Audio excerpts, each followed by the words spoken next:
In the shadows of Tokyo's neon chaos, one dojo's legend was about to collide with modern ego in an epic showdown that redefined mastery.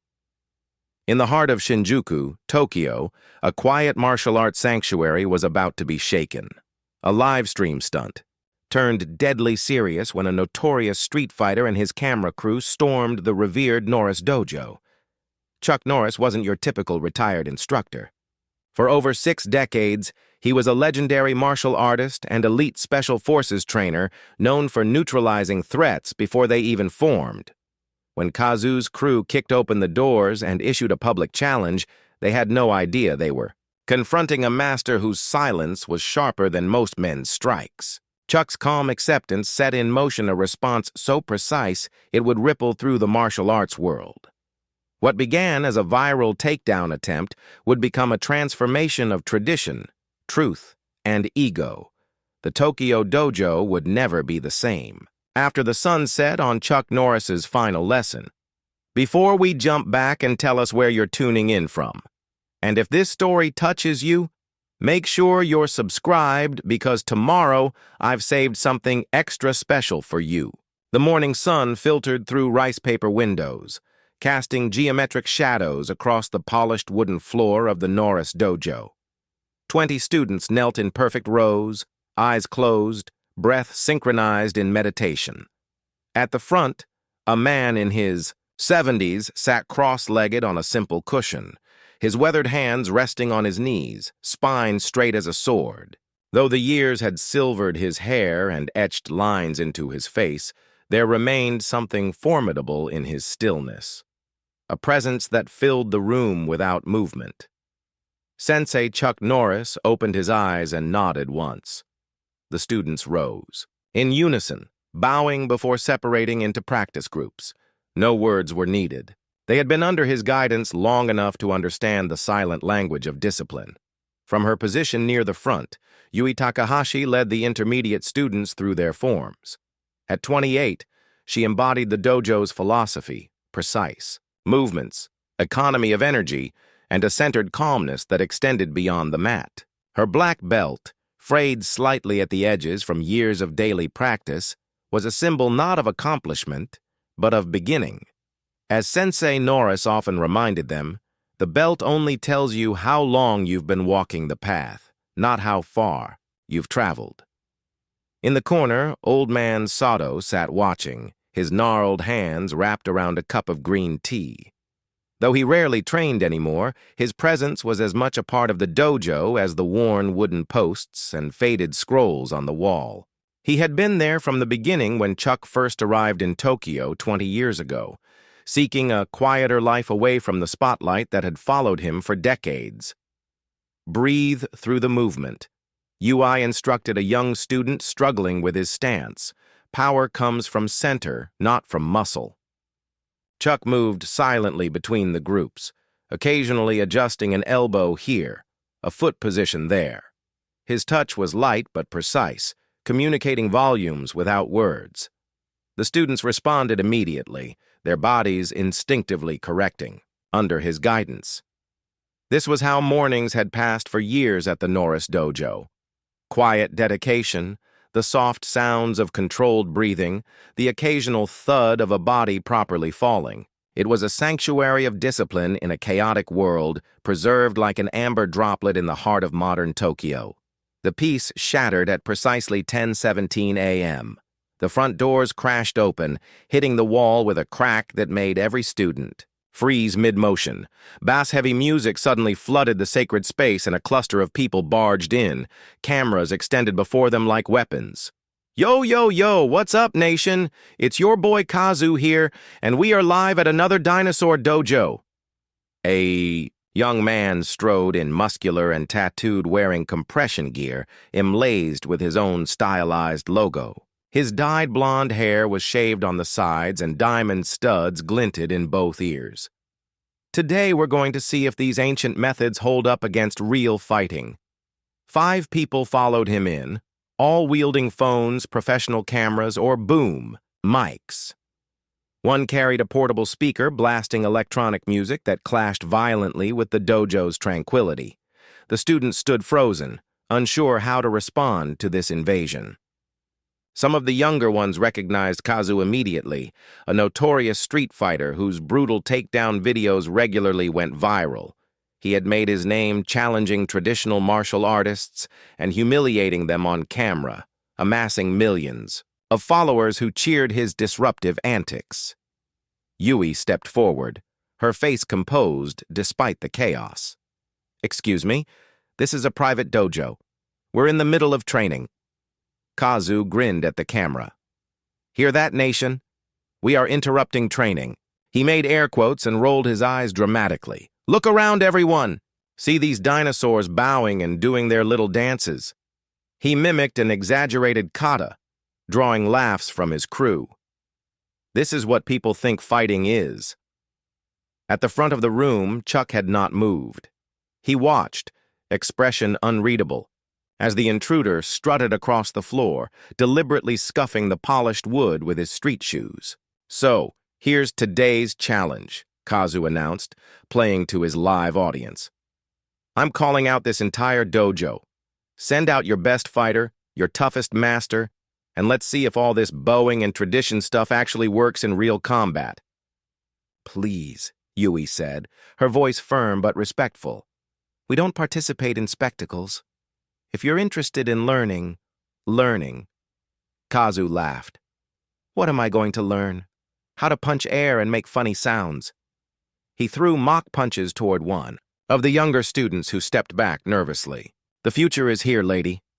These kids are wasting their time with this ancient garbage." Yui's composure slipped for a moment, her hands tightening at her sides. "Our traditions have depth and purpose. They're not for entertainment. That's because they don't work," Kazu said, turning to address his live stream audience directly. "See, nation, they always hide behind tradition and discipline because they know they'd get destroyed in a real fight." The crew laughed, cameras panning across the silent students whose faces showed a mixture of shock, anger, and uncertainty. One of Kazu's team, a young woman with a professional camera, zoomed in on their expressions, whispering, "This is gold." Old man Soto sat down his teacup with a soft clink that somehow cut through the noise. His weathered face remained impassive, but his eyes narrowed slightly as he exchanged a look with Chuck. Kazu spotted the older man in the corner and grinned. "Is that your master?" The old guy. He strutted towards Sad. "No offense, Grandpa, but I don't think you want this smoke. Might break a hip." Several students stepped forward protectively, but Soto raised one hand, stopping them with the smallest gesture. "I'll tell you what," Kazu continued, turning back to address the whole dojo. "I'm feeling generous today. Send out your champion, anyone. If they can last 3 minutes with me, I'll leave and never come back. If not," he smiled at the camera, "then everyone will see that these dojos are just selling fairy tales." A tense silence fell. The students looked at one another, then at Yui, who stood rigid with controlled anger. "We decline," she said firmly. "This is not how we prove ourselves."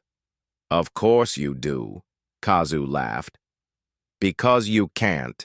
He turned to his audience. "See what happens every time, nation. They talk about honor and discipline, but when challenged, they hide." He strode to the center of the dojo, spinning around with his arms outstretched. "I'm calling you out right here, right now. Send someone to fight me, or I'm telling my 2 million followers that the great Norris Dojo is a fraud, teaching fake martial arts to people who will get destroyed in any real confrontation." Yui took a step forward, her patience clearly at its limit. But before she could speak, a calm voice cut through the tension. "Yui." The single word was soft, yet commanding, like distant thunder. Every head turned toward Chuck Norris, who had risen silently to his feet. His face remained serene, but something flickered in his eyes. A quiet intensity that made several of Kazu's crew instinctively lower their cameras. "Since that?" Yui asked, uncertainty in her voice.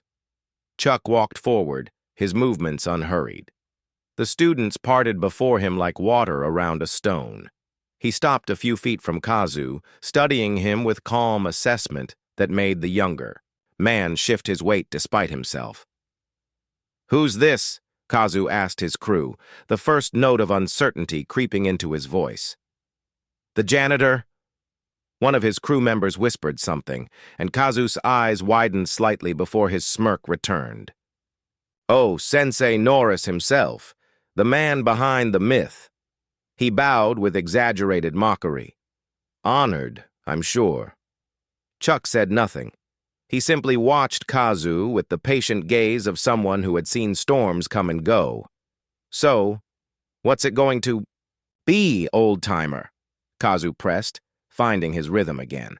"Are you going to accept my challenge, or are you going to hide behind all this tradition talk?"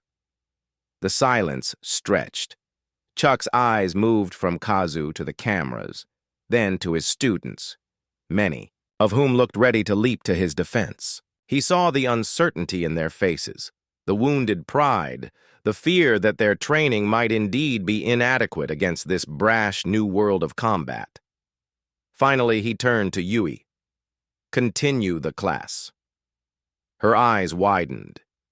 "But Sensei, continue the class," he repeated gently.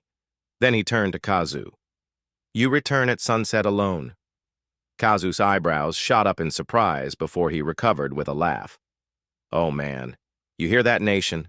The old man needs time to prepare. But you know what? I'm feeling generous. Sunset it is." He gestured to his crew. "We'll be back, and we'll show the world what happens when tradition meets reality." As Kazu and his entourage backed toward the door, continuing to film, he pointed directly at Chuck. "Sunset, old man. Hope your health insurance is paid up." The doors slammed shut behind them, the sudden silence almost as jarring as their entrance had been. The students stood frozen, many looking to Chuck with confusion and concern. Old man Sato rose slowly, from his corner walking over to stand beside Chuck. The two exchanged a glance that contained volumes, a silent communication built over decades. "Sensei," Yui said, breaking the tense silence, "you don't have to do this. We could call the authorities, have them banned from returning." Chuck shook his head once. "No, but some lessons," he said quietly, "cannot be taught with words."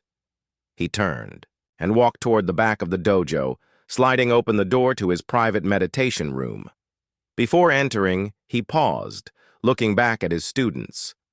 "Today's final lesson will be at sunset," he said. "Attendance is optional, but recommended." The door closed behind him with a soft thud that echoed through the silent dojo. The students exchanged uncertain glances, whispering among themselves. In the corner, old man Sato picked up his teacup, a subtle smile playing at the corners of his mouth as he sipped the now cold liquid. "Should we be worried?"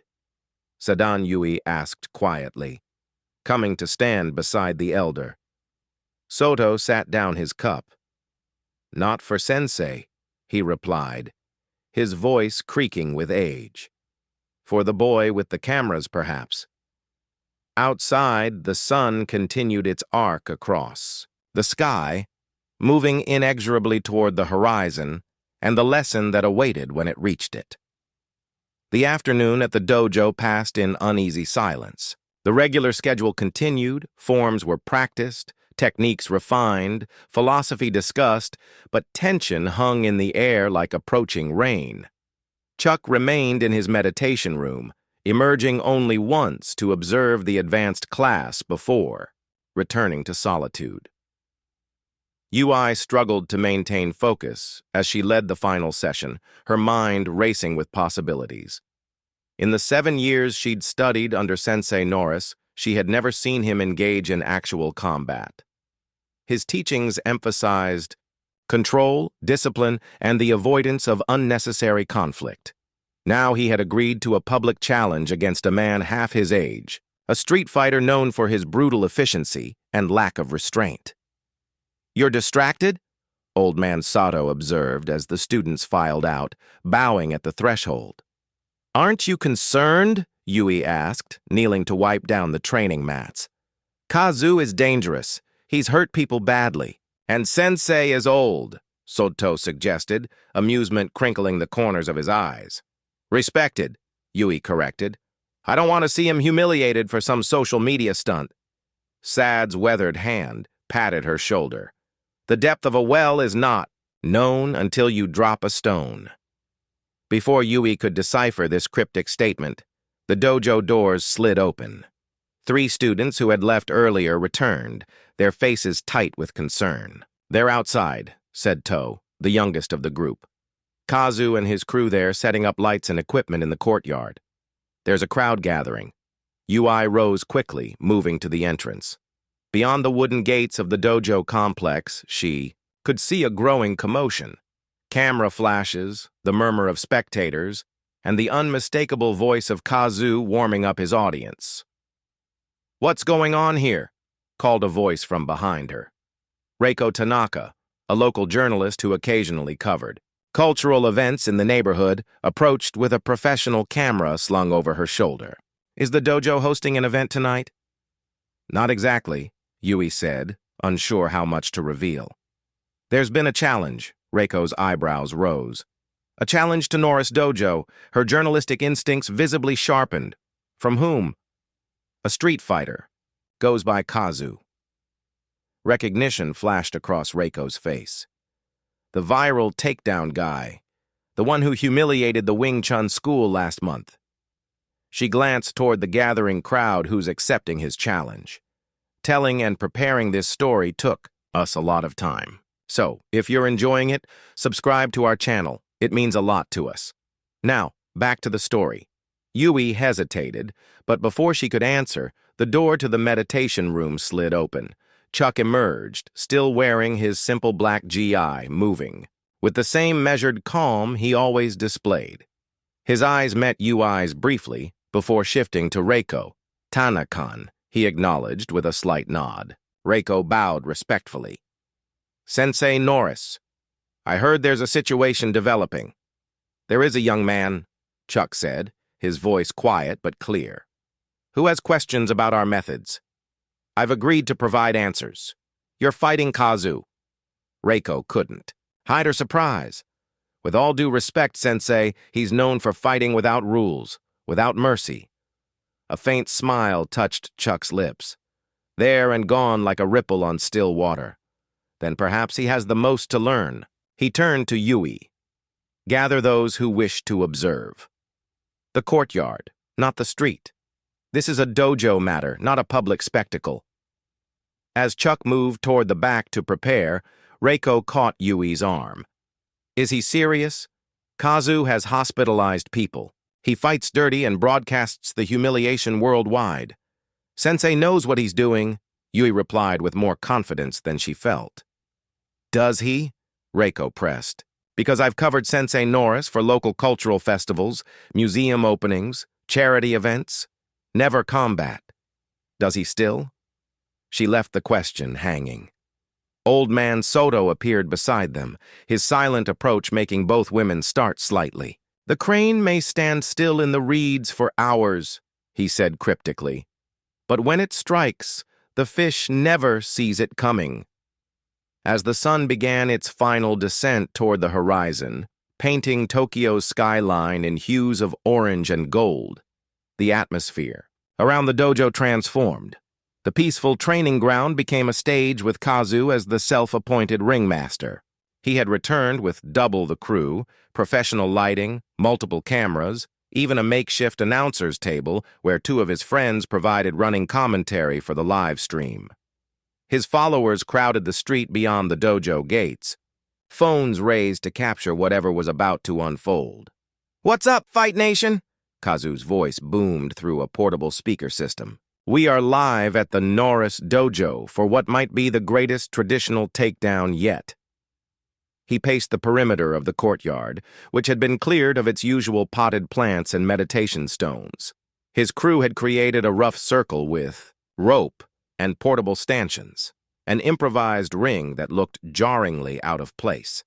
In the traditional setting, Kazu himself had changed into compression shorts and a branded rash guard that displayed his muscular physique to full advantage. "For those just joining, we issued a challenge to this dinosaur dojo earlier today," he continued, playing to both the physical and virtual audience. They claim to teach real martial arts, but we all know these traditional places are just selling fantasies to kids and tourists. From inside the dojo, Yui watched through a window, her jaw tight.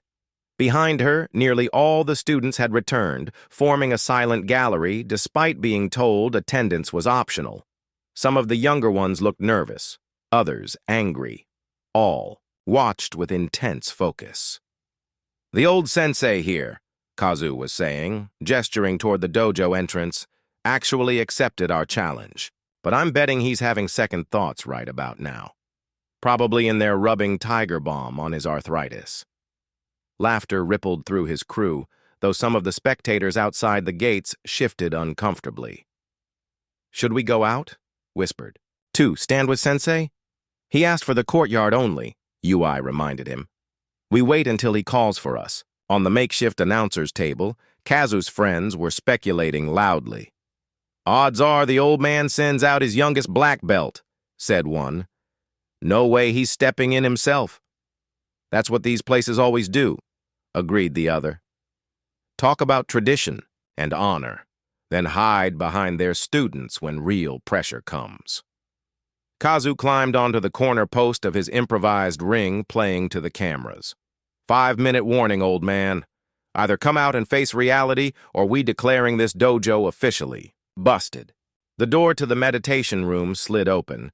Chuck emerged, still in his black GI, his movements unhurried. The students automatically formed an aisle, bowing slightly as he passed. He stopped before Yui, his expression giving away nothing. "Sensei," she said quietly, "you don't have to do this, not for us." "Not for it isn't for you," he replied, his voice calm, "nor is it for him." He glanced toward the window where Kazu could be seen playing to his audience. Some storms must be weathered to clear the air. He moved toward the main entrance, but before he could reach it, the doors burst open. Kazu stood framed in the doorway, flanked by 2 cameramen, the fading sunlight silhouetting his confident posture. "Time's up, old-timer. We're taking this party inside if you're too scared to come out." The dojo fell silent, every student tensing at this final violation of their sacred space. Even Kazu's crew seemed to sense they'd crossed a line, their cameras, wavering slightly. Kazu strode forward, his eyes scanning the assembled students before landing on Chuck. "So, you're actually going through with it? Respect for not running, at least." He extended his hand mockingly. "Don't worry, I'll make it quick and only mostly humiliating." Chuck didn't take the offered hand.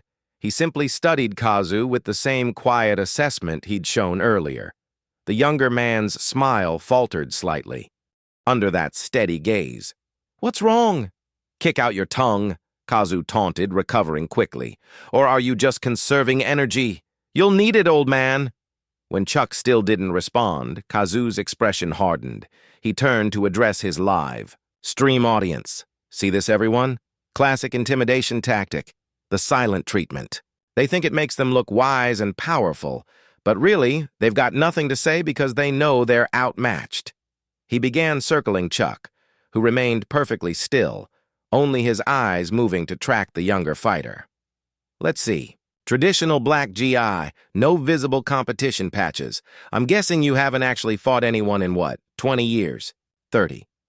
Chuck's expression remained impassive.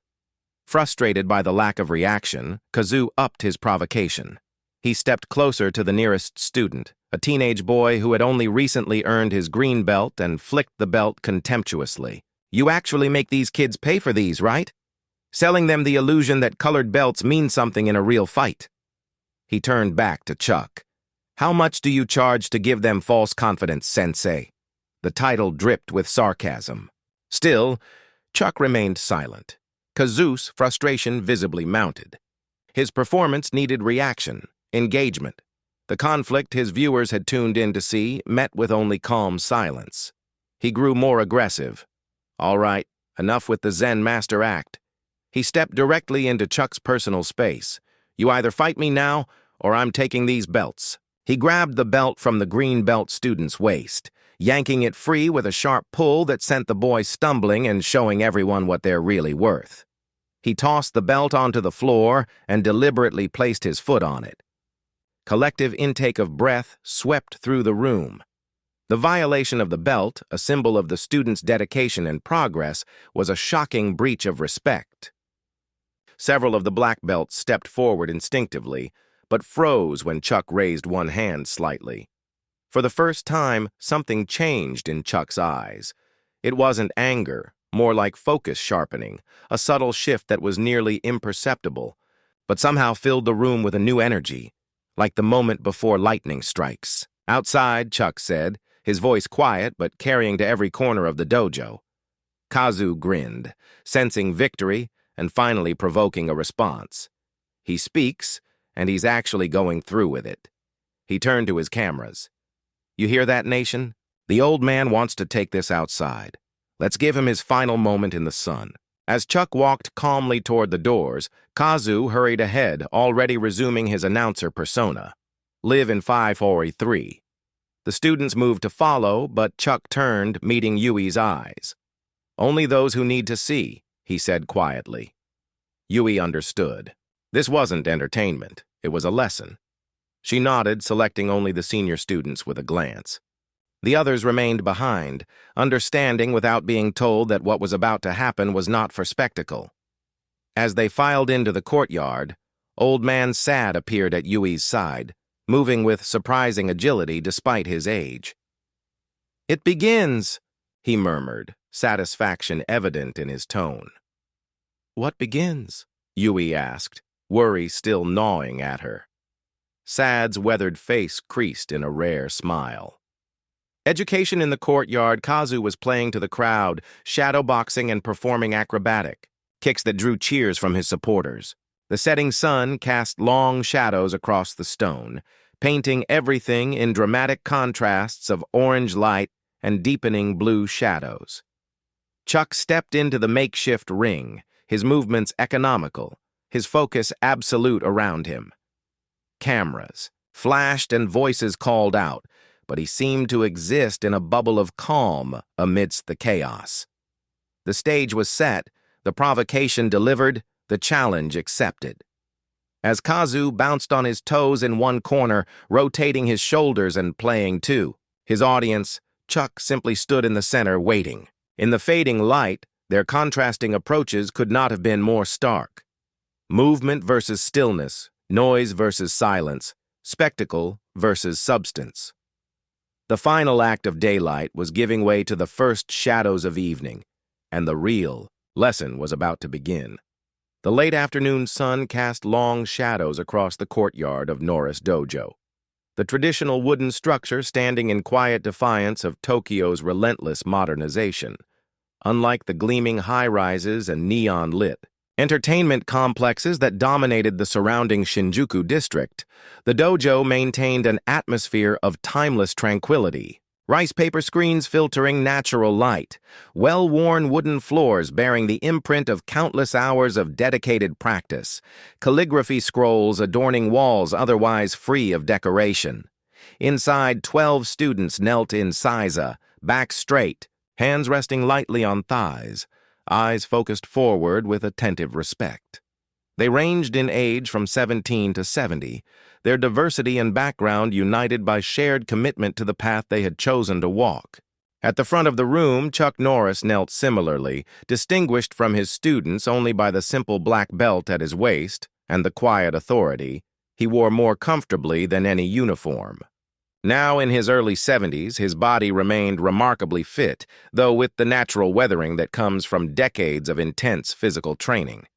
His face, once familiar to millions through action films, had aged into a map of experience, each line earned through living rather than merely performing. The principle of centrality, he was saying, voice calm, yet carrying clearly to every corner of the dojo, cannot be understood through explanation alone. It must be experienced. He gestured to 2 senior students. "Yui, David, please demonstrate." The 2 rose fluidly from seiza. Yui, a woman in her 30s, with the poised elegance of a lifelong practitioner, and David, a former military man whose disciplined bearing complemented his brown belt rank.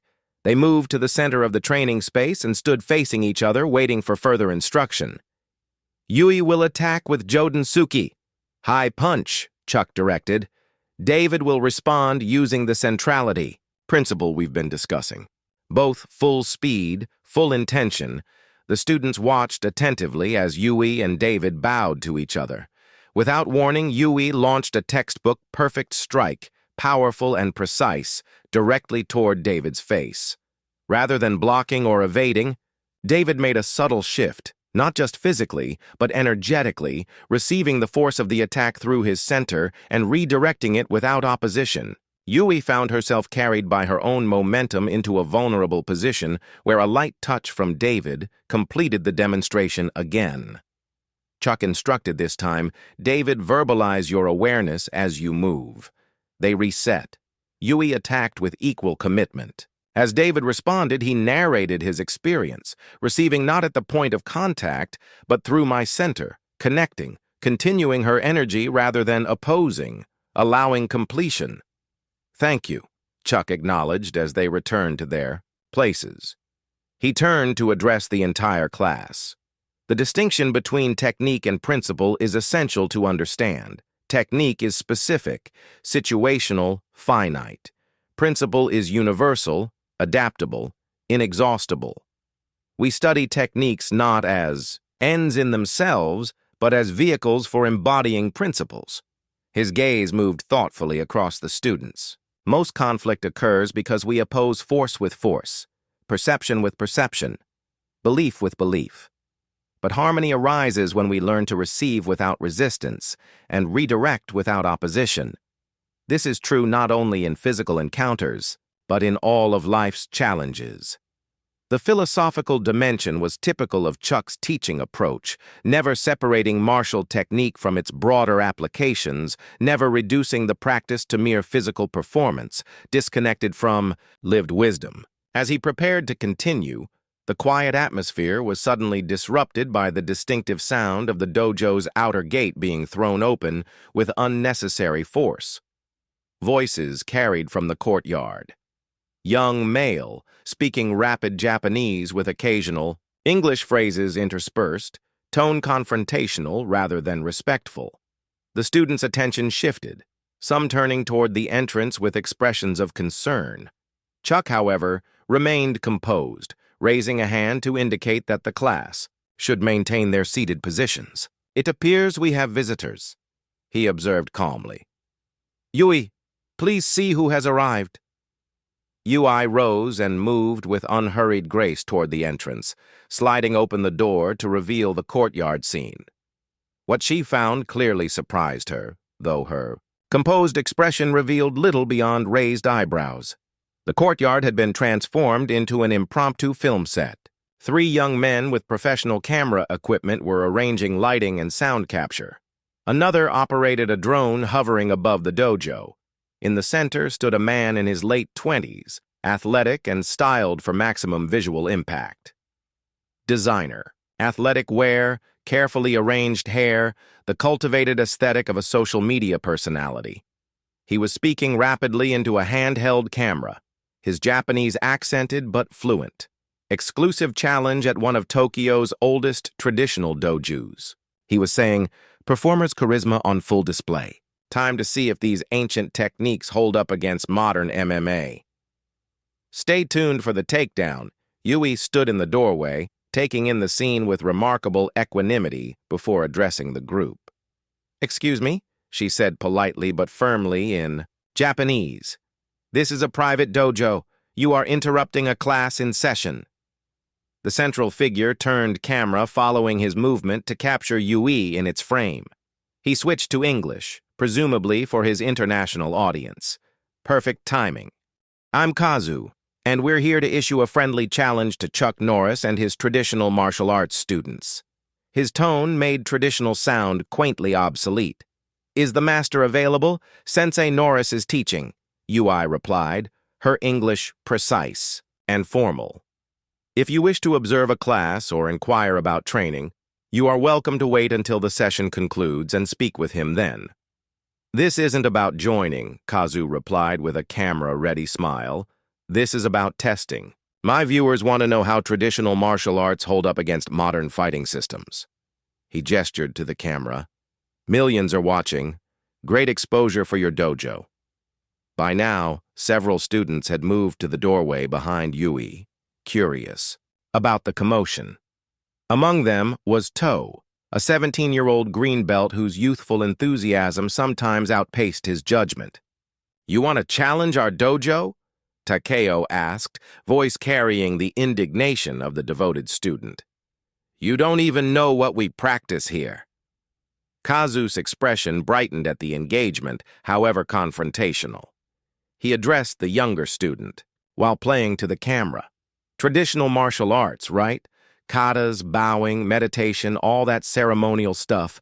But do you ever pressure test against a trained fighter? Do you spar full contact, or is it all choreographed forms and pulling? Punches? Before Teo could respond, an older man appeared behind the students. S in his 70s, a longtime practitioner who assisted with the dojo's administration. Unlike the others, he seemed more amused than concerned by the interruption. Ah, he said in Japanese. Another challenger. It has been some time since we had one of these.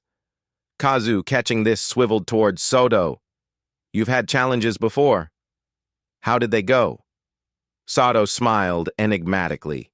Some learned through instruction, others required demonstration. He switched to English, likely for the benefit of Kazu's audience. You wish to see Chuck Norris? Perhaps it can be arranged. At this moment, the inner door slid fully open, and Chuck himself stood framed in the entrance. Unlike his students, he showed neither surprise nor concern at the scene in his courtyard. His expression remained composed, his presence steady, exactly as it had been during the interrupted lesson. The effect on Kazu was immediate and visible. Despite his cultivated bravado, he couldn't entirely suppress a flicker of genuine fan recognition. Chuck Norris was, after all, a legitimate martial arts icon before becoming a film star.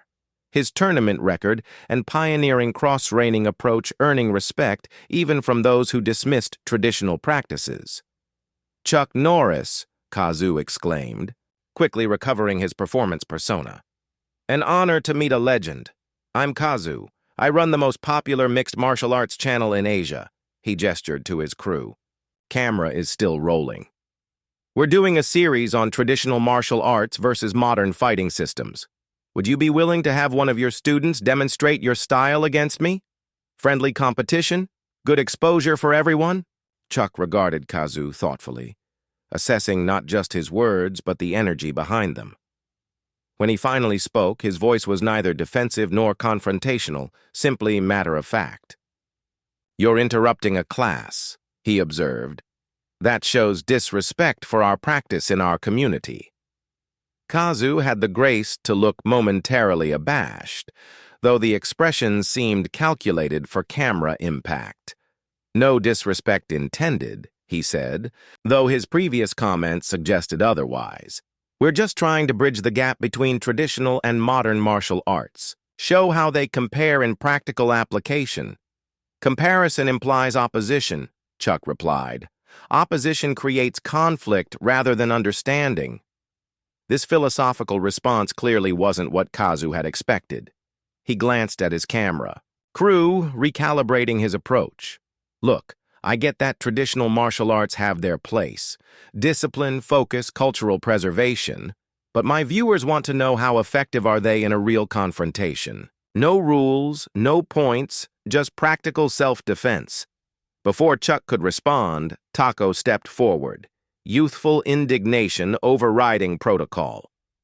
Our training is practical, he insisted. Sensei Norris teaches us principles that work in any situation, not just techniques for competition. Kazu turned to the young student, sensing an opportunity. Principles are great, but they need to be tested under pressure. How about a friendly match? You against me? Like contact just to demonstrate your traditional approach versus my MMA training? Tako is not prepared to represent our dojo in such a demonstration, Chuck interjected calmly. He speaks from enthusiasm rather than authority. So who is authorized? Kazu pressed, sensing engagement despite the initial rebuff. Who here can demonstrate these principles you teach? Chuck studied the young challenger for a long moment, his expression revealing nothing of his thoughts. The students watched their teacher intently, wondering how he would respond to this disruptive, disrespectful intrusion. The ancient question of martial efficacy, which approach, which system, which philosophy yielded true capacity, had once again presented itself. This, time wrapped in modern media packaging. You misunderstand our purpose, Chuck said finally. We do not train to prove superiority over others, but to develop mastery of ourselves. With respect, Kazu countered. That sounds like avoiding the question. If your training is effective, why not demonstrate it? Unless you're concerned about how it would look if a traditional approach didn't hold up against modern fighting methods. A murmur ran through the watching students. The challenge, initially merely annoying, had shifted into something more pointed, a questioning not just of their practice, but of their teacher's integrity. Old man Sato chuckled softly, shaking his head. Young man, he said to Kazu, you seek to create conflict where there need be none. This is not the path to understanding. I'm not looking for conflict, Kazu insisted, though his entire approach suggested otherwise. I'm looking for truth. If traditional martial arts are effective, showing that would only increase respect for them. Truth emerges from experience, not demonstration, Chuck responded, still unruffled. If you wish to understand our approach, you are welcome to join a beginner's class and experience it directly. This suggestion, reasonable as it was, clearly disappointed Kazu. It offered neither the confrontational footage he sought nor the validation of his provocative approach. He glanced at his crew, then back at Chuck, visibly recalculating. What if I showed you what I can do first, he suggested, a demonstration of modern mixed martial arts principles. Then maybe you'd be willing to show how your traditional approach compares. Without waiting for permission, he turned to Teo, the young green belt who had spoken up earlier. May I? He asked, reaching for the belt around Toe's waist. Before anyone could object, Kazu untied the green belt and tossed it to the ground in a deliberately provocative gesture. In MMA, we don't need colored belts to prove skill. We test ourselves against resisting opponents. The disrespect inherent in the action was unmistakable. Several students stepped forward, expressions darkening, but Chuck raised a hand to forestall any reaction. His composed demeanor remained unchanged, though something shifted in his eyes. Not anger, but a clarity of decision. You have taken my student's belt without permission, he observed quietly. That demonstrates not your fighting skill, but your character. It's just a symbol, Kazu replied dismissively. I'm interested in substance, not ceremonies. Yet you have created your own ceremony, Chuck pointed out. Cameras, lighting, scripted confrontation, ritual designed for performance rather than discovery. This observation seemed to land more effectively than indignation would have. Kazu hesitated momentarily, seeing his own actions through an unexpected lens. Chuck continued, his tone neither accusatory nor defensive. You claim to seek truth about martial effectiveness. I respect that question even if I question your method of asking. He paused, making a decision. If a demonstration will satisfy your inquiry and allow my students to resume their training, I am willing to provide one. A ripple of surprise ran through the watching students. Their teacher, known for emphasizing principle over performance, was actually agreeing to the challenge.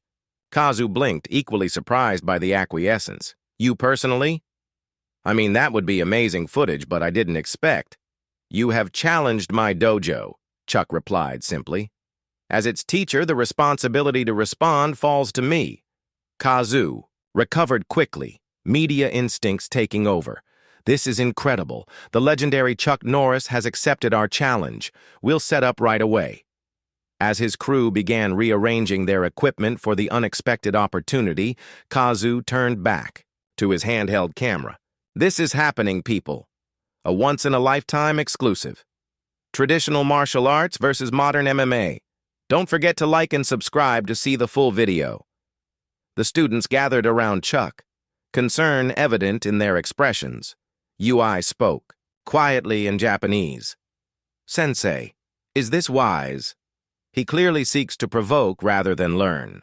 Sometimes the deepest lessons begin with the wrong questions asked for the wrong reasons," Chuck replied. "Our visitor's approach is misguided, but his underlying question deserves an honest answer." Old man Sodto nodded in understanding. "You will teach rather than compete," he observed. "I will respond rather than react," Chuck corrected gently. "Whether learning occurs is not within my control." He turned to his students, addressing them as a group. "Today's class will continue, though in an unexpected format. Observe carefully not just techniques, but principles and application. Not just what happens, but why and how it happens."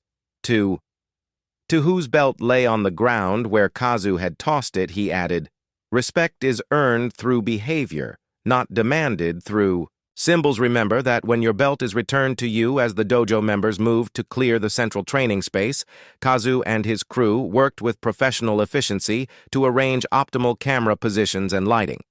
The courtyard was transformed. Half traditional dojo, half media production. The collision of worlds made physically manifest in the space itself. News of the confrontation had begun to spread beyond the dojo walls. Passers-by stopped at the open gate, drawn by the cameras and activity. Some recognized Kazu from his online presence. Others simply sensed that something unusual was unfolding in the normally serene training center. Gradually, a small crowd gathered at the perimeter, most watching quietly, though a few recorded the scene on their phones. The challenge, already propagating into secondary media before the primary event, had even begun. As the preparations neared completion, Kazu approached Chuck, who had been calmly observing the transformation of his dojo space. The younger man had removed his designer athletic jacket, revealing a compression shirt emblazoned with sponsor logos. He bounced lightly on the balls of his feet, warming up while projecting confident readiness. "Just to be clear on the format," Kazu said, professional enough to establish parameters despite his provocative approach. "Light to medium contact, no dangerous techniques. Either participant can concede at any point. Good with you?" "The format is less important than the intention," Chuck replied. "But yes, those guidelines are acceptable. And just so my viewers understand your background, you originally trained in Tang Sudo, right? But what do you teach here? Traditional karate, some hybrid system. We train in principles rather than styles," Chuck explained. "Structure, centrality, continuity, awareness. The forms and techniques are vehicles for embodying these principles, not ends in themselves." Kazu nodded, though his expression suggested he found the answer typically evasive. "Right principles. But when we begin, what should my viewers expect to see? What fighting style will you use?" Chuck regarded him with the same measured gaze he had maintained throughout the encounter. "I will respond to what you present," he said, simply. "The nature of that response will be determined by your approach." Before Kazu could press further, his production coordinator signaled that everything was ready. The challenge that had begun as a provocative social media stunt had escalated into something neither participant had fully anticipated: a public confrontation between fundamentally different approaches to martial arts, to conflict, to the nature of demonstration itself. As they moved to the center of the makeshift arena, the physical contrast between them was striking. Kazu in his branded performance wear, Chuck in the simple black GI that was his dojo's only uniform. Youth versus experience, modern marketing versus traditional restraint, confrontation versus integration. The crowd at the gate had grown, their collective presence adding yet another dimension to the encounter. What had begun as a private class interruption had become a public spectacle, though not precisely the one Kazu had initially envisioned. For a moment, as they stood facing each other in the center of the dojo courtyard, time seemed to suspend, past and present, traditional and modern, principle and technique hovering in perfect tension before the inevitable resolution. The challenge had been issued. The response was about to unfold. "Begin," Chuck said simply. There was no ceremonial bow, no formal stance, no traditional opening to mark the commencement of the encounter. Only that single word spoken quietly, but with unmistakable authority. Kazu hesitated, momentarily thrown by the lack of ritual. He had expected, perhaps even hoped for some traditional posturing that would provide immediate material for mockery. Instead, Chuck simply stood there, relaxed yet attentive, hands open at his sides, weight balanced evenly. The moment stretched, tension building not from external theatrics, but from the fundamental challenge itself. Two bodies in space, two approaches to combat, about to intersect. The audience beyond the dojo gates fell silent. The cameras zoomed in. Even the evening breeze seemed to pause. Kazu moved first, circling cautiously. Professional instincts taking. "Over! No rules, right?" he confirmed, voice pitched to carry. To his crew, "Anything goes." Chuck didn't respond verbally, only a slight nod acknowledging the parameters. His eyes remained calm, focused, not just on Kazu's hands or feet, but on his entire being, reading intention rather than just movement. Suddenly, Kazu lunged with a probing jab. Quick, sharp, a fighter's measure of distance and timing. Chuck didn't block or evade. He simply wasn't where the strike should have landed, having adjusted his position with such subtle efficiency that it appeared he hadn't moved at all. Kazu blinked, momentarily confused, then followed with a rapid combination, jab, cross, low kick. Textbook MMA transitions executed with professional precision. Again, none connected cleanly. Chuck's movements were minimal, economical, each shift in position so precisely calibrated that he avoided contact by millimeters rather than inches. "Stand and fight!" Kazu muttered, frustration edging into his voice as he pressed forward more aggressively. A powerful roundhouse kick sliced through the space where Chuck's head had been a fraction of a second earlier. As Kazu's leg returned to stance, he found himself slightly off balance, not from any counter by Chuck, but from the natural consequence of his own overextended movement. In that microscopic window of vulnerability, Chuck finally moved decisively, not striking, but simply occupying the space Kazu needed to recover his position. Their bodies connected briefly, and Kazu stumbled backward, trying to process what had happened. It wasn't a throw or a strike in any conventional sense. Chuck had merely existed in the right place at the precise right moment. The watching students recognized the principle being demonstrated, what Chuck called positioning truth, the idea that proper position made force unnecessary. Several nodded in understanding, seeing physical confirmation of concepts they had been taught. Kazu, however, experienced only confusion followed by mounting frustration. Every attack he launched seemed to dissolve before contact, not through dramatic blocks or evasions, but through Chuck's patternatural ability to be elsewhere when the strike arrived, often by moving before Kazu himself knew where his attack would land. "This isn't fighting," Kazu complained loud enough for his crew to capture. "You're just avoiding engagement." "I'm answering your questions," Chuck replied calmly, through demonstration rather than explanation. Something in his tone, not condescending but genuinely instructive, triggered a flash of rail anger in Kazu. He abandoned his measured approach and exploded into a blistering combination of strikes designed to overwhelm through sheer speed and volume. The same strategy that had earned him professional victories against opponents who relied on single technique responses. For the first time, Chuck actively redirected, rather than merely avoiding, his hands, making brief, almost gentle contact with Kazu's attacking limbs. Each touch was precisely timed to catch Kazu's techniques at their inception rather than their completion, disrupting rather than blocking, guiding rather than opposing. The young fighter found his carefully crafted combination unraveling before it could develop, his body responding to subtle redirections. He could feel but not quite process. The experience was disorienting, like trying to sprint across a floor that shifted imperceptibly beneath each footfall. "Stop playing around!" Kazu shouted, genuine frustration breaking through his camera-ready persona. He charged forward, abandoning technique for raw aggression, a tactical regression that revealed just how thoroughly his game plan had been disrupted. Chuck sidestepped the rush, allowing Kazu's momentum to carry him past. As the younger man turned to re-engage, Chuck finally initiated contact, a simple, almost gentle hand placement against Kazu's sternum. To the watching students, the movement appeared unremarkable. To Kazu, it was as though the ground suddenly tilted beneath him. His balance collapsed from the inside out, his body's structural integrity compromised by that single point of pressure. Applied with uncanny precision, he stumbled backward, falling awkwardly onto the mat, more bewildered than hurt.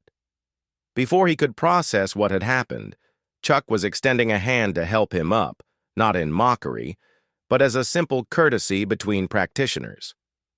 Kazu hesitated, then accepted the hand, rising, to face his opponent with new weariness in his eyes. "What was that?" he demanded. "Centrality," Chuck replied. "When your center disconnects from your extremities, balance fails regardless of strength." Kazu frowned, processing this. It sounded like the kind of mystical nonsense he regularly mocked in his videos, yet he had just physically experienced its reality. "Let's go again," he said, resetting his stance. This time, Kazu approached more methodically, trying to isolate and understand the principles being used against him. He threw a measured jab, watching carefully for Chuck's response.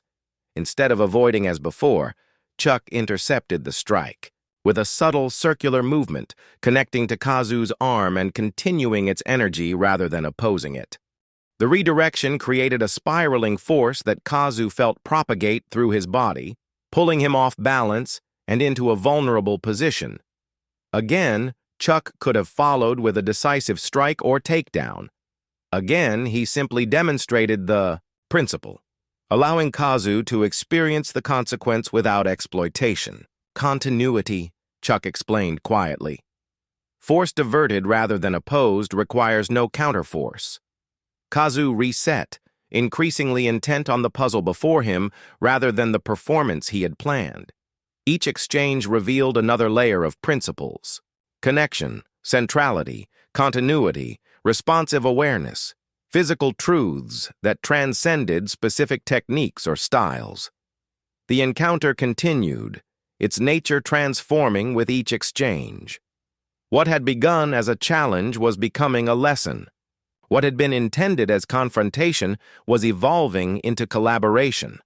Kazu attacking with increasing sincerity, Chuck responding with escalating clarity of demonstration. For 15 minutes, this dance continued. Attack and response, question and answer. Each exchange distilling decades of martial understanding into physical dialogue. Kazu's frustration gradually gave way to reluctant fascination, his movements becoming less performative and more genuinely inquiring. The watching students observed in respectful silence, recognizing that they were witnessing not just defense against the challenger, but a profound teaching opportunity. Chuck expressing through action the principles he usually conveyed through more gradual training. Finally, sensing a natural conclusion approaching, Chuck allowed one of Kazu's strikes to connect, not out of failure, but as deliberate choice. The contact gave him the connection point he needed to demonstrate the final principle, using Kazu's own force as the source of a definitive counter that placed the younger fighter decisively on the mat. This time there was no ambiguity about what had happened.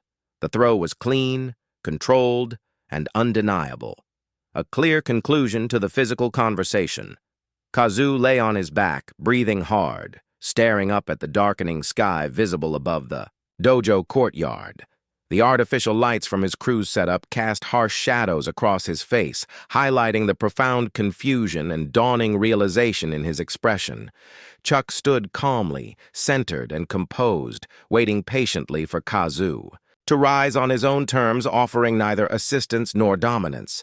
The moment hung suspended between them, challenge answered, question resolved, understanding beginning to emerge. The courtyard had fallen into profound silence. The ambient sounds of Tokyo evening, distant traffic, pedestrian murmurs, the soft chirping of crickets seemed amplified against the hush of collective astonishment. Every eye remained fixed on the center of the makeshift ring, where the outcome no one had anticipated was now undeniable.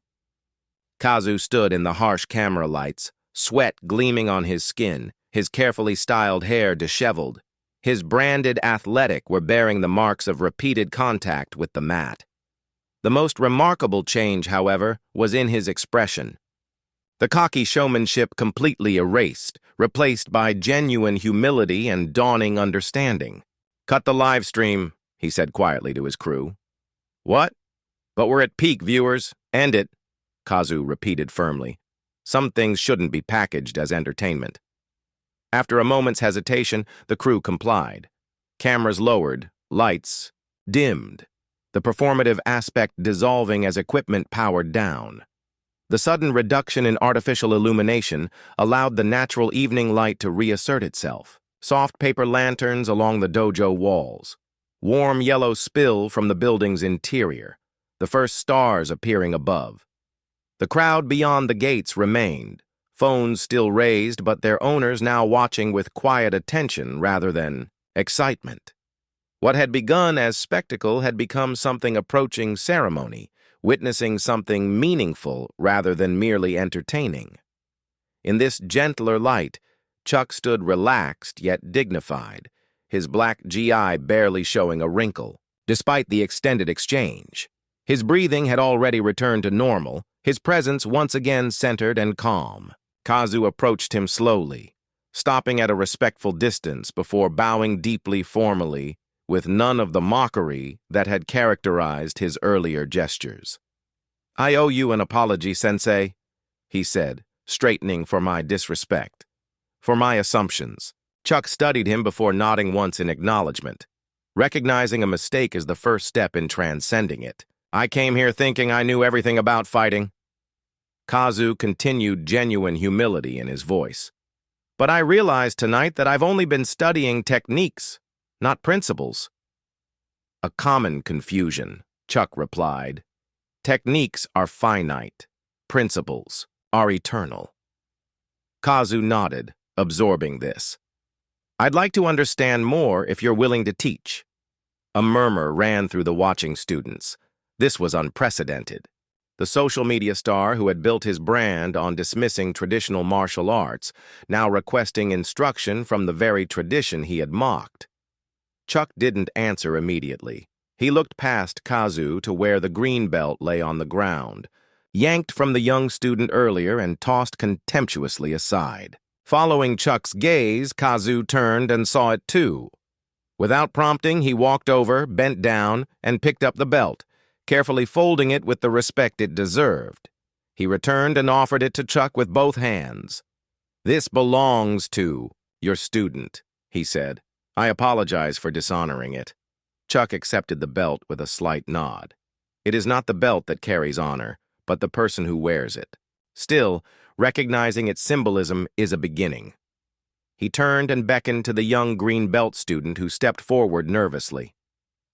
"Takeo," Chuck said, handing him the belt. "This represents your journey. No one can take that from you unless you allow it."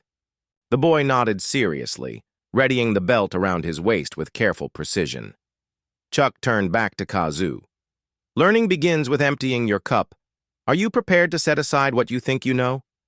"Yes, Sensei," Kazu replied without hesitation. "Then the first lesson has already been given, and it did not require this staging." For the first time, Kazu looked genuinely embarrassed. He glanced around at the cameras and artificial boundaries his crew had constructed.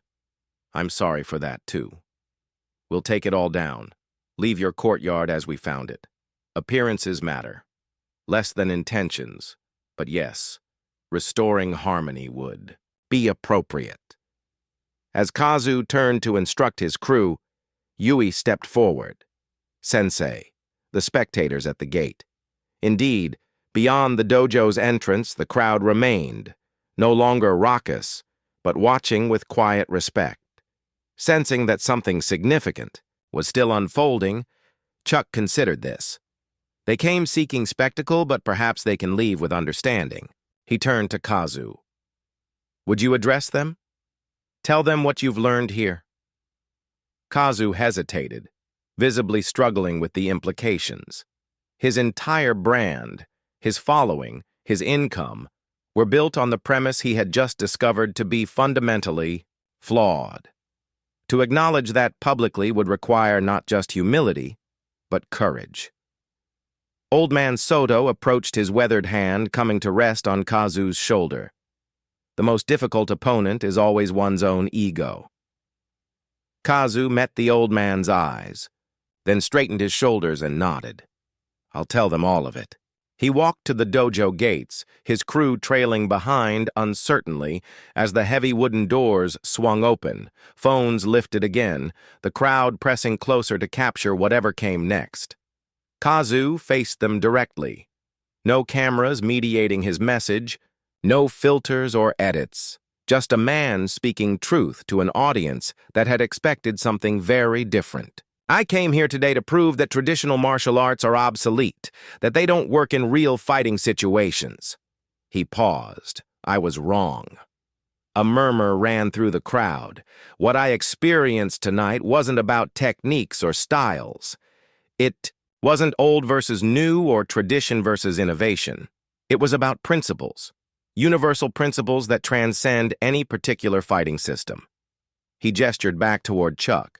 Sensei Norris didn't defeat me with better techniques. He showed me that I've been missing the foundation that makes techniques meaningful. Kazu's voice strengthened, conviction replacing uncertainty. I built my name challenging traditional martial arts, claiming they don't work in real situations. But tonight I learned that I've been mistaking the packaging for the content. True martial arts, regardless of style, are about principles of balance, awareness, and relationship that apply in any context. He drew a deep breath. Starting now, I'm taking down all my takedown videos. They missed the point entirely. His crew stepped forward urgently, whispering in his ear, clearly concerned about the business implications. Kazu listened, then shook his head firmly. No. It's the right thing to do. He turned back to the audience. I came here looking for content. I found something worth much more, a path to actual understanding. I'm going to start over, approaching martial arts with the respect they deserve. He bowed deeply to the crowd, genuinely expressing his changed perspective. Thank you for witnessing this. I hope you'll join me on a more authentic journey going forward. With that, he stepped back and closed the dojo gates, shutting out the murmuring crowd. For the first time since their arrival, the dojo grounds were closed to outside viewers. The remainder of the evening's events, private rather than public. The finish was complete, not with a victor and vanquished, but with transformation, not with humiliation, but with humility, not with division reinforced, but with the first steps toward integration. And in the growing darkness illuminated now only by the dojo's simple lanterns, a new path forward had been revealed, not just for Kazu, but for everyone who had witnessed the encounter. A path beyond the false dichotomy of traditional versus modern, a return to the universal principles that had always united rather than divided the true martial way. 3 months passed, the incident at Norris Dojo fading from public consciousness as quickly as it had flared. Tokyo's attention moved on to new sensations, new controversies, new trending topics that captured momentary interest before dissolving into the constant flow of urban life. Yet within certain circles, the effects continued to ripple outward, transforming individuals and communities in ways both subtle and profound. Each morning at precisely 6 a.m., Kazu arrived at the dojo, no longer accompanied by cameras or crew, no longer dressed in branded performance wear. Instead, he wore the simple white GI of a beginner, his belt uncolored, his previous accomplishments set aside as he rebuilt his understanding from the foundation. Again, Chuck would say simply, and Kazu would repeat the fundamental movement pattern. Not a technique so much as a principle embodied, a physical understanding of concepts that transcended any particular fighting style. Better, Chuck would acknowledge the single word more meaningful than any elaborate praise. After training, Kazu would stay to help clean the dojo, sweeping the floor, wiping down equipment, maintaining the space with the same care he was learning to bring to his movement. These tasks, once considered beneath him, now formed an integral part of his education. On this particular morning, as Kazu finished his cleaning duties, Yui approached him with an iPad. "Have you seen this?" she asked, opening a browser window. The headline read, "Social media star's transformation sparks movement for martial arts integration." Below was a photo of Kazu and his white GI training alongside other beginners under Chuck's guidance. Reiko's article. Kazu recognized, scanning, the text. "I didn't realize it had been picked up internationally." "Not just picked up," Yui said, scrolling to show comments. "It started conversations across different martial arts communities. Traditional practitioners and modern fighters are actually discussing principles rather than arguing about whose style is superior." "That wasn't my intention when I barged in here 3 months ago," Kazu said, shaking his head in wonder. "Intentions evolve," came Chuck's voice as he approached silently. "As do people." "The video we released has over 5 million views," Yui added. "Comments are overwhelmingly positive. People appreciate the honesty about your change in perspective." After careful consideration, Kazu had allowed a condensed version of the encounter to be released. Unlike his previous videos, this one had been framed as a lesson rather than a contest, with Kazu providing voice over explaining what he had learned. The video ended not with triumphant victory, but with his public statement at the dojo gates, and a simple caption, "Day 1 of a new journey." "It seems you've influenced more than just yourself," Chuck noted with subtle approval. Kazu looked down, still uncomfortable with praise. "I'm trying to undo some of the damage I caused," he said. "All those videos mocking traditional training. I never considered the full impact. The past cannot be changed," Chuck reminded him. "Only acknowledged and transcended. Your focus should remain on today's training, not yesterday's mistakes." As they spoke, old man Sato entered, accompanied by an unexpected visitor, a distinguished Japanese man in his 60s, wearing the formal GI of a traditional karate master, complete with worn black belt and embroidered insignia of a notable Okinawan school. "Sensei Norris," Sato called. "An old acquaintance has come to pay his respects." Chuck turned, recognition flickering in his eyes. "Master Takashi," he acknowledged with a slight bow. "It has been many years." The visitor returned the bow deeper and more formal. "Too many nor I should not have waited for viral videos to remind me of your wisdom." Yui explained quietly to Kazu that Takashi was a renowned traditional karate master who had famously opposed the integration of modern methods into classical training. His dojo was known for strict adherence to forms and rituals that many younger practitioners considered outdated. "I have watched the video of your encounter," Tawashi said, addressing Kazu directly. "It was most illuminating." Kazu lowered his eyes. "Respectfully, I am still learning how much I don't know."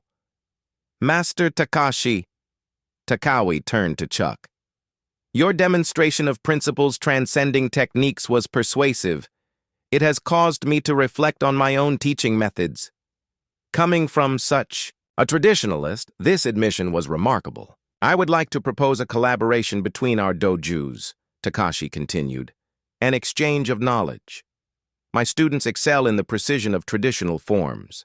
Yours clearly understand the adaptable application of principles. Both perspectives have value. Both have limitations when practiced in isolation. Bridges between. Traditions strengthen all who cross them, Chuck replied. We would welcome such an exchange. 2 months later, the collaboration had blossomed beyond initial expectations. What began as a cautious exchange had evolved into regular joint training sessions with students from both dojos, discovering value in different approaches to the same fundamental principles. Kazu had advanced rapidly his previous athletic training, providing a strong physical foundation that, when coupled with his new humility, accelerated his progress. Chuck had recently awarded him a yellow belt, symbolically significant given his starting point.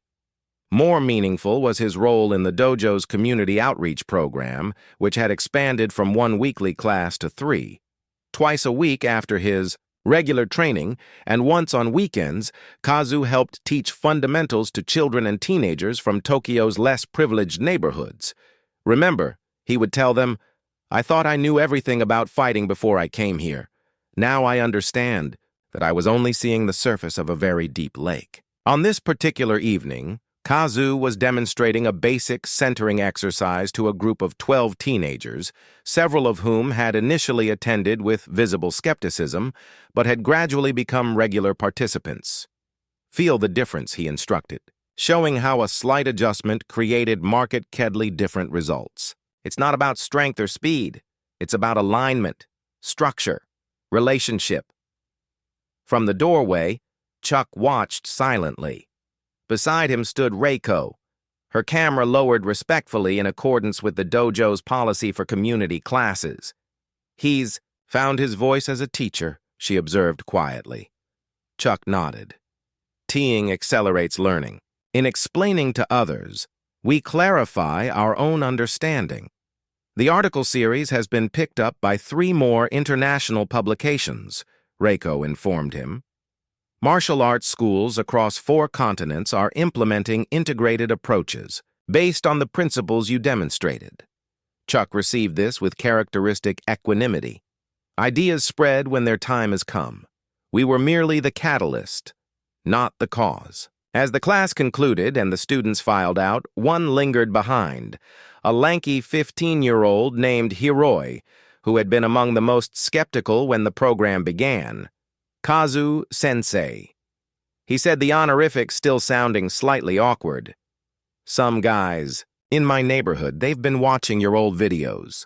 They're saying you've sold out, that you used to be real, but now you're just another traditional fake. What do you think, Hioki? Kazu asked, turning the question back. The boy considered this seriously. I think you actually got more. Real, not less, he said finally. Anyone can talk trash and look tough. It takes more strength to admit when you're wrong and change direction. That's a wisdom many adults never achieve. Kazu said, genuinely moved. Hold on to it. But how do I explain that to them? Hioki pressed. They won't listen to philosophy stuff. You don't explain. Kim Chuck's voice as he approached. You demonstrate. Actions illuminate where words cast shadows. Live what you have learned. Your friends will notice the change in you, your confidence, your centeredness, your peace. Some will become curious, others will not accept both outcomes with equanimity. Later, in the quiet garden behind the dojo, under stars now fully visible, Chuck, Yui, Kazu, and Old Man gathered on a stone bench. The maple trees were showing their autumn colors. Nature's own lesson in constant change, within enduring cycles. 3 months ago, Kazu reflected, I stormed into this dojo convinced. I knew everything worth knowing about fighting. I couldn't have imagined sitting here now, helping to welcome new students to the very tradition I once dismissed. The journey from certainty to openness, Chuck observed, is the essence of true learning, not accumulating more knowledge, but becoming available to deeper understanding. And it continues, Ui added. For all of us always, Chuck confirmed, the path has no endpoint, only continued walking. In the quiet garden, Kazu felt a profound sense of homecoming. Not to a physical place, but to a way of being, a way of learning, a way of connecting. The challenge that had begun as confrontation had evolved into collaboration. The clash that had been intended as defeat had transformed into mutual growth. And the echo of that first meeting continued to ripple outward, touching lives, bridging divides, healing artificial separations between tradition and innovation, between past and future, between self and other. The circle was complete, the journey continued, the path stretched forward, endless and inviting. Up next, we have two more stories